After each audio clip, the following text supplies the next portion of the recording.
Hello friends, एक बार पुनः मैं राजेश आप सभी को आपके अपने YouTube channel unique math with Rajesh sir में स्वागत करता हूं।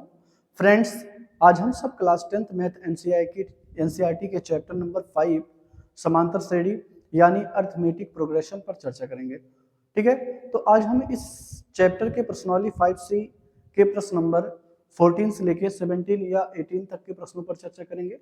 मुझे उम्मीद है आज की ये वीडियो आपको जरूर अच्छी लगेगी और इस कंटेंट से आपको कुछ बेहतर से बेहतर जरूर सीखने को मिलेगा। जैसा कि आपको ज्ञात है फ्रेंड्स कि इसके पिछले वाले वीडियो पे हमने प्रश्न नंबर 10 से लेकर प्रश्न नंबर 13 तक के प्रश्नों पर चर्चा करा था। आई होप वो आपको जरूर अच्छा लगेगा। ठीक है, और इसी उम्मीद से आज हम इस चैप्टर के प्रश्नावली 5C के प्रश्न नंबर 14 पर चर्चा करने वाले हैं। चलिए देखते हैं, ज़्यादा टाइम वेस्ट नहीं करेंगे। कहता है कि यदि किसी समांतर श्रेणी के प्रथम n पदों का योग 4n माइनस n स्क्वायर है तो इसका प्रथम पद क्या है, इसके प्रथम दो पदों का योग क्या है, दूसरा पद क्या है, इसी प्रकार के तीसरे, 10वें तथा nवें पद ज्ञात कीजिए। यानी आपको कह रहा है कि किसी समांतर श्रेणी के प्रथम n पदों का, तो आपको हमने बता रखा है कि प्रथम n पदों के योग को हम किससे रिप्रेजेंट करेंगे, Sn से। Sn का मतलब होता है प्रथम n पदों का योग, तो हमने लिखा Sn, और ये प्रथम n पदों का योग कितना है, 4n माइनस n स्क्वायर है। तो Sn बराबर क्या हो जाएगा, 4n माइनस n स्क्वायर हो जाएगा। ज्ञात क्या करना है, इसका प्रथम पद ज्ञात करना है, S1 यानी S1, प्रथम पद को S1 भी कहते हैं, और दूसरा पदों का योग ज्ञात करना है, S2 ज्ञात करना है, दूसरा पद क्या है ये भी ज्ञात करना है। इसी प्रकार से 3 पदों का योग ज्ञात करना है, तीसरा पद ज्ञात करना है, 10 पदों का योग ज्ञात करना है, और 10वां पद 90वें पद तक ज्ञात करना है। चलिए इसको सॉल्व करते हैं एक एक करके। तो यहां आपको क्या दिया है, Sn, तो Sn आपको दिया है 4n माइनस n स्क्वायर। आपको प्रथम पद ज्ञात करना है यानी S1, तो अगर n के प्लेस पे 1 रखेंगे तो आपको S1 मिल जाएगा। तो लिखेंगे कैसे, n बराबर 1 रखने पर, तो n बराबर 1 रखेंगे तो क्या हो जाएगा, S1 बराबर 4 इंटू 1 माइनस 1 स्क्वायर, तो 4 1 जा 4 माइनस 1 हो जाएगा तो 3 आएगा। यानी इसका जो प्रथम पद है, प्रथम पद S1 जो है वो कितना हो जाएगा, वो होगा 3। ठीक है, प्रथम पद को हम क्या कहते हैं, S1 कहते हैं, और ये कितना हो जाएगा, 3 हो जाएगा। तो पहला तो हो गया। अब इसी प्रकार से दो पदों का योग ज्ञात करना है, तो यानी पुनः n बराबर कितना रखने पर, 2 रखने पर, n बराबर 2 रखने पर, तो अगर आप n बराबर 2 रखेंगे तो क्या हो जाएगा, Sn बराबर था 4n माइनस n स्क्वायर, तो S2 क्या हो जाएगा, 4 इंटू 2 माइनस 2 स्क्वायर, यानी 4 2 जा 8 माइनस 4, तो हो जाएगा 4। यानी इसके दो पदों का, प्रथम दो पदों का जो योग है वो कितना हो जाएगा, 4 हो जाएगा। अब आपको दूसरा पद ज्ञात करना है, तो दूसरा पद होता है A2। ठीक है, और A2 अगर आपको निकालना है तो आपको S2 माइनस S1 कर देना, ये ध्यान रखिएगा। A2 अगर आपको निकालना है तो ये तो क्या हो गया, प्रथम दो पदों का योग आपको निकल गया, मिल गया 4। अब आपको दूसरा पद ज्ञात करना, दूसरा पद को हम किससे डिनोट करेंगे, A2, और A2 बराबर होता है S2 माइनस S1, तो S2 कितना निकल गया, 4, S2 कितना निकल गया, 4 आ गया, और S1 कितना है, 3 है, तो हो जाएगा, ये हो जाएगा 1।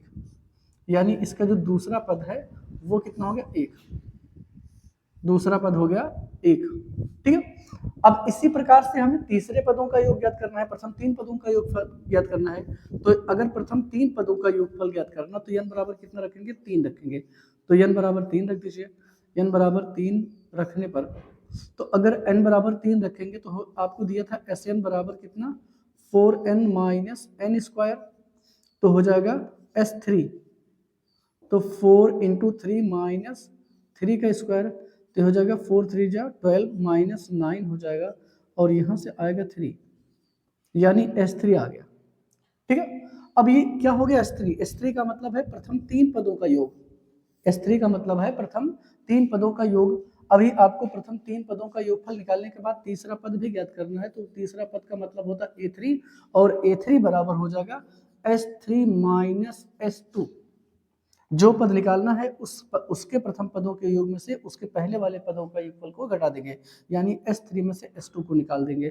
तो s3 कितना हो गया 3 हो गया, और s2 कितना निकला था, s2 आपका निकला था 4। तो हो जाएगा, इसका मतलब है इसका तीसरा पद जो है वो हो जाएगा -1। ठीक है, ऐसे आपको कौन सा निकालना था, 10वां पद निकालना था। तो n बराबर क्या रखेंगे, n बराबर कितना रखने पर, 10 रखने पर, या पहले 9 रख दीजिए, 9 रखने पर, तो n बराबर 9 रखेंगे तो हो जाएगा Sn बराबर दिया था 4n माइनस n स्क्वायर, तो हो जाएगा S9 बराबर क्या हो जाएगा 4 इंटू 9 माइनस 9 स्क्वायर, ये हो जाएगा 36 और हो जाएगा 81। तो यहाँ से इसको घटा लीजिए तो कितना आएगा, ये 11 में से 6 जाएगा 5 आएगा, और यहाँ बचा 7 में से 3 जाएगा 4। ठीक है, वो भी कितने में आएगा, माइनस में आएगा। तो 81 45 हो जाएगा S9। अब n बराबर कितना हो रखने पर, n बराबर 10 रख दीजिए, n बराबर 10 रखने पर, तो n बराबर 10 रखेंगे तो हो जाएगा S10 बराबर, यहाँ आपको 10 रखना है, तो 4 इंटू 10 माइनस 10 स्क्वायर, कितना 10 स्क्वायर, तो 4 10 जा 40 माइनस 10 का स्क्वायर करेंगे 100 होगा, तो ये -60 आ जाएगा, यानी S10 हो गया -60। इसका मतलब है प्रथम 10 पदों का योग, प्रथम 10 पदों का योग हो गया। तो प्रथम 10 पदों का योगफल भी आपको ज्ञात करना था, तो ये हो गया। अब आपको 10वां पद ज्ञात करना है, तो A10 बराबर हो जाएगा S10 माइनस S9। क्या S10 माइनस S9, तो हो जाएगा ये S10 हो गया था -60 और S9 कितना था -45, तो आप -45 रख दीजिए, तो हो जाएगा -60 प्लस 45 हो जाएगा, ये हो जाएगा -15। ठीक है, तो 15 आ गया, यानी इसका जो 10वां पद है वो होगा -15। ठीक ना फ्रेंड्स, अभी एक और ज्ञात करना है, nवां पद, यानी nवां पद ज्ञात करना है, तो आपको क्या रखना पड़ेगा, n बराबर कितना रखने पर, n बराबर n-1 रखने पर, तो Sn दिया था, Sn कितना दिया है 4n माइनस n स्क्वायर, तो हो जाएगा 4 इंटू एन के प्लेस पे n-1 रख दीजिए का होल स्क्वायर माइनस n-1 का होल स्क्वायर, सॉरी 4 इतनी हो जाएगा, और ये हो जाएगा 4n-4, और यहाँ से स्क्वायर खोलेंगे तो n स्क्वायर प्लस 1 हो जाएगा -2n हो जाएगा, ब्रैकेट खोल देंगे तो ये हो जाएगा 4n-4 minus n square -1 plus 2n। ठीक है, तो इसको अगर हम घटाएंगे तो -n स्क्वायर हो जाएगा, और इसके बाद ये +6n हो जाएगा, और ये -5, यानी Sn, ये Sn-1 हो गया, ये हो गया। अब आपको क्या निकालना है, ये क्या है, Sn तो आपको दिया है, तो अब लिखना है आपको कि an बराबर हो जाएगा Sn माइनस Sn-1। ठीक है ना, ये फार्मूला है, आप ध्यान रखिएगा। तो यहाँ से Sn बराबर क्या दिया था 4n माइनस n स्क्वायर, और माइनस n का मान अभी आप निकालें -n square plus 6n minus 5, और इसको आप ब्रैकेट खोलेंगे तो 4n माइनस n स्क्वायर, ये हो जाएगा plus n square minus 6n plus 5। तो ये क्या हो जाएगा, ये तो कट जाएगा, इससे ये कट गया, तो क्या बचा, ये घटेगा, तो -2n प्लस 5, यानी इस श्रेणी का जो nवां पद हो वो कितना हो जाएगा 2n माइनस 2n प्लस 5 हो जाएगा। ठीक है, तो फिर से एक बार समझ लेते हैं। यहाँ आपसे कह रहा था कि प्रथम n पदों का योग जो है 4n माइनस n स्क्वायर है, यानी प्रथम n पदों का योग जो है उसको हम Sn से डिनोट करेंगे, तो Sn बराबर हो जाएगा 4n माइनस n स्क्वायर। ठीक है, अब आपसे कह रहा है इसका प्रथम पद ज्ञात कीजिए, प्रथम दो पदों का योग ज्ञात कीजिए, दूसरा पद ज्ञात कीजिए। इसी प्रकार से प्रथम तीसरे पदों का योग ज्ञात कीजिए, तीसरा पद ज्ञात कीजिए। प्रथम 10 पदों का योग ज्ञात कीजिए और इसका 10वां पद ज्ञात कीजिए। प्रथम n पदों का योग ज्ञात कीजिए, प्रथम n पदों का योग तो दिया ही था और इसके बाद उसका nवां पद भी ज्ञात करना था। ठीक है, तो सबसे पहले हमने क्या किया, n के प्लेस पे 1 रखा तो S1 निकल गया। S1 का मतलब होता है प्रथम n पदों का, प्रथम एक पदों का योग। तो प्रथम एक पदों का योग का मतलब होता है प्रथम पद, और प्रथम पद कितना हो गया, ये 3। ऐसे आप n रखेंगे, n बराबर 2 रखेंगे तो आपको क्या मिल जाएगा, S2। तो S2 निकल जाएगा तो A2 बराबर होता है S2 माइनस S1।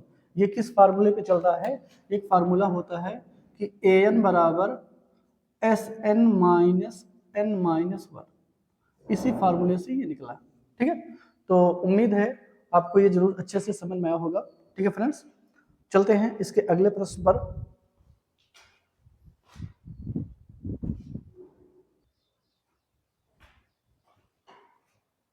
चलते हैं फ्रेंड्स, प्रश्नावली का प्रश्न नंबर 15 है।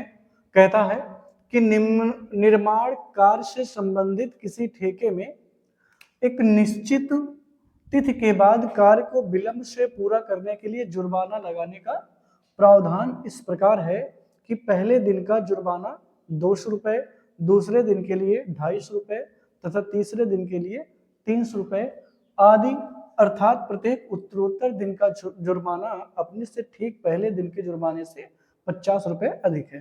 ठीक है, एक ठेकेदार को जुर्माने के रूप में कितनी राशि अदा करनी पड़ेगी यदि वह इस कार्य को 30 दिन का विलंब कर देता है। यानी एक ठेकेदार है, वो एक किसी कार्य को करना चाहता है और उसमें ये प्रावधान ही किया गया है कि अगर आप कार्य को विलंब से करेंगे तो हर दिन का आपको 50 रुपए अधिक जुर्माना लिया जाएगा। पहले दिन का जो जुर्माना है वो 200 रुपए होगा और दूसरे दिन का जुर्माना जो होगा वो 250, तीसरे दिन का जुर्माना 300। यानी हर दिन आप जैसे जैसे देरी करेंगे वैसे वैसे 50 रुपए और बढ़ता जाएगा।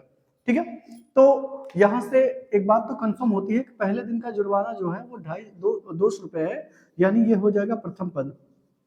ठीक है, प्रथम पद कितना हो जाएगा, 200, और हर बार कितना रुपए बढ़ रहा है, हर बार जो है वो 50 रुपए बढ़ रहा है, यानी डी बराबर हो जाएगा 50 रुपए। ठीक है ना, अब कह रहा है एक उसको कितनी राशि अदा करनी पड़ेगी यदि वह कितने दिन विलंब करता है, 30 दिन, यानी n बराबर 30 हो जाएगा और यस 30 आपको ज्ञात करना है, ये काम करना है। तो फार्मूला लगा दीजिए, आप जानते हैं SN बराबर n/2 ब्रैकेट में 2a plus n minus 1 into D. तो n के प्लेस पे 30 रख दीजिए तो S30 बराबर क्या हो जाएगा, 30/2 ब्रैकेट में 2 इंटू ए का मतलब है 200, यहाँ 200 हो जाएगा प्लस, और n के प्लेस पे 30 रखना है, माइनस 1 इंटू डी का मतलब है 50। ये तो यहाँ से कितना हो जाएगा, ये हो जाएगा 15, ये हो जाएगा 400, 200 दोनों करेंगे 400 हो जाएगा, और ये 29 गुणे कितना हो जाएगा 50, और इसको और सॉल्व आउट करेंगे तो यहाँ हो जाएगा 400 प्लस ये 5, इसमें गुणा कर दीजिए, 0 हो जाएगा, 5 9 45 के 5 हासिल बचा 4, और 5 2 10, 10 4 14, इसको जोड़ लीजिए तो कितना हो जाएगा 15 गुणे 1450 में 400 जोड़ेंगे और तो हो जाएगा 1850, और इसको गुणा कर लीजिए तो कितना हो जाएगा, ये हो जाएगा 0, 15 25 75, 75 के 5 हासिल बचा 7, 15 8 120, और 120 में 7 जोड़ देंगे तो हो जाएगा 127, 7 हासिल बचा 12, 15 के 15, 15 12 27। यानी ये है कि अगर वो ठेकेदार जो है वो कार्य को 30 दिन तक विलंब करेगा तो उसको 30 दिनों के अंत में जुर्माने के रूप में कितना देना पड़ेगा, 27,750। ठीक है, अगर वो ठेकेदार जो है वो 30 दिन तक कार्य को विलंब करता है तो लास्ट में उसको जुर्माने के तौर पे कितना रुपए देना पड़ेगा, 27,750 रुपए अदा करने पड़ेंगे। ठीक है फ्रेंड्स, तो ये क्वेश्चन थोड़ा सा बड़ा था बट सिंपल बहुत है। ठीक है, और आई होप ये आपको जरूर अच्छे से समझ में आया होगा। ठीक है फ्रेंड्स, और अगर आपको वीडियो अच्छी लग रही हो और आपको इस कंटेंट से सीखने को अच्छे से अच्छा मिल रहा हो तो आप अपने दोस्तों में जरूर शेयर करें। ठीक है, चलते हैं इसके अगले प्रश्न नंबर 16 पर।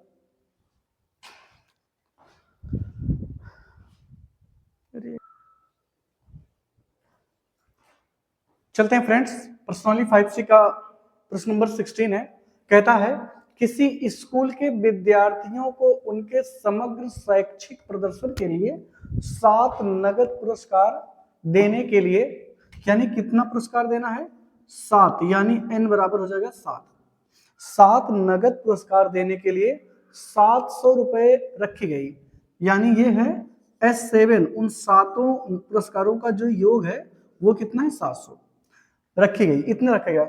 यदि प्रत्येक पुरस्कार अपने से ठीक पहले से 20 रुपए कम है, यानी जितना भी पुरस्कार है वो अपने से ठीक पहले 20-20 रुपए कम है, तो प्रत्येक पुरस्कार का मान ज्ञात कीजिए। तो एक बार फ्रेंड्स, अगर यहाँ आपको पहला पुरस्कार मिल जाता कि पहला पुरस्कार कितना है, तो आप उस पहले वाले से 20 रुपए कम कम देते चलते जाते हैं। यानी अगर जैसे सपोज करिए पहले वाले को अगर 200 रुपए मिल गया, तो दूसरे वाले को 180 मिलेगा, तीसरे वाले को 160 मिलेगा, चौथे वाले को 140 मिलेगा, यानी 20-20 रुपए कम देते चले जाइए। लेकिन इसके लिए आपको पुरस्कार जानना जरूरी है। भाई पहला पुरस्कार आपने कितने रुपए का दिया ये जानना जरूरी है। तो एक तो यहाँ से आपको रहा है कि हर बार 20-20 रुपए कम हो रहा है, यानी डी बराबर जो है वो निगेटिव में होगा 20। और आपको क्या ज्ञात करना है? ये पहला पुरस्कार यानी प्रथम पद। तो पहला पुरस्कार को हम ए मान लेते हैं। तो आप जानते हैं कि एस एन बराबर n/2 ब्रैकेट में 2a plus n-1 into D, ये आपको पता है।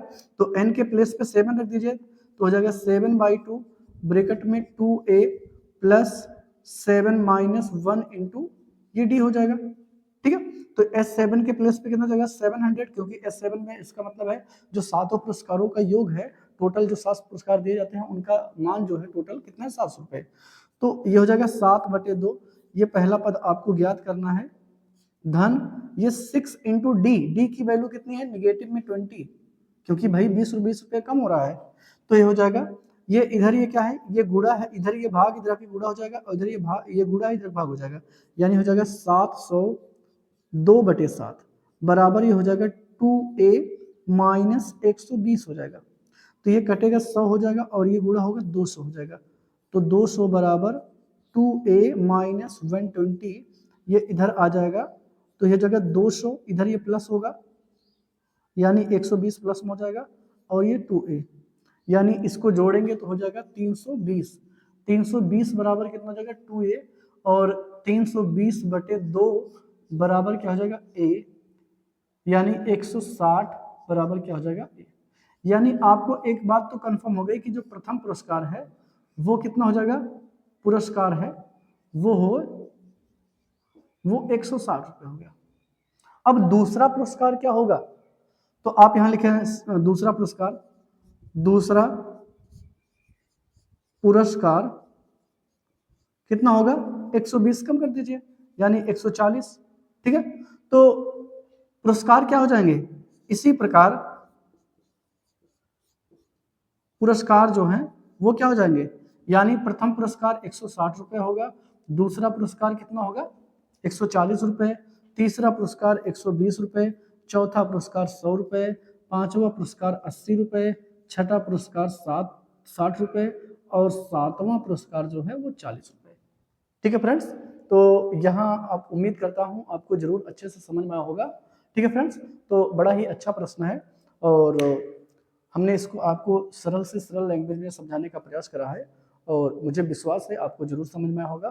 ठीक है फ्रेंड्स, और फ्रेंड्स एक बात और कि अगर अभी अब तक आपने चैनल को सब्सक्राइब नहीं करा है, या फिर आप वीडियो पे नए हैं, तो प्लीज़ पहले आप चैनल को सब्सक्राइब करें, और इस चैनल को आप अपने दोस्तों में ज़्यादा से ज़्यादा शेयर करें, ताकि इस चैनल से ज़्यादा लोग जुड़ करके हमारी इस कंटेंट को प्राप्त करें, और यूपी बोर्ड में बेहतर से बेहतर अंक अर्जित करने का मौका मिलेगा। ठीक है फ्रेंड्स, तो चलते हैं, इसका एक और लास्ट प्रश्न है 17, उस पर देखते हैं।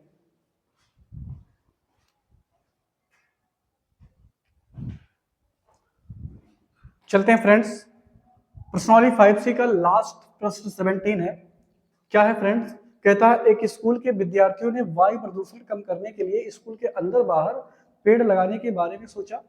यह निर्णय लिया गया कि प्रत्येक कक्षा का प्रत्येक अनुभाग अपनी कक्षा की संख्या के बराबर पेड़ लगाएगा। ठीक है, उदाहरणतः कक्षा 1 का एक अनुभाग 1 पेड़ लगाएगा, कक्षा 2 का एक अनुभाग 2 पेड़ लगाएगा, कक्षा 3 का एक अनुभाग 3 पेड़ लगाएगा इत्यादि। ऐसे ही ये कक्षा 12 तक चलता रहता है। प्रत्येक कक्षा के 3 अनुभाग है, तो स्कूल के विद्यार्थियों द्वारा लगाए गए पेड़ों की संख्या कितनी है।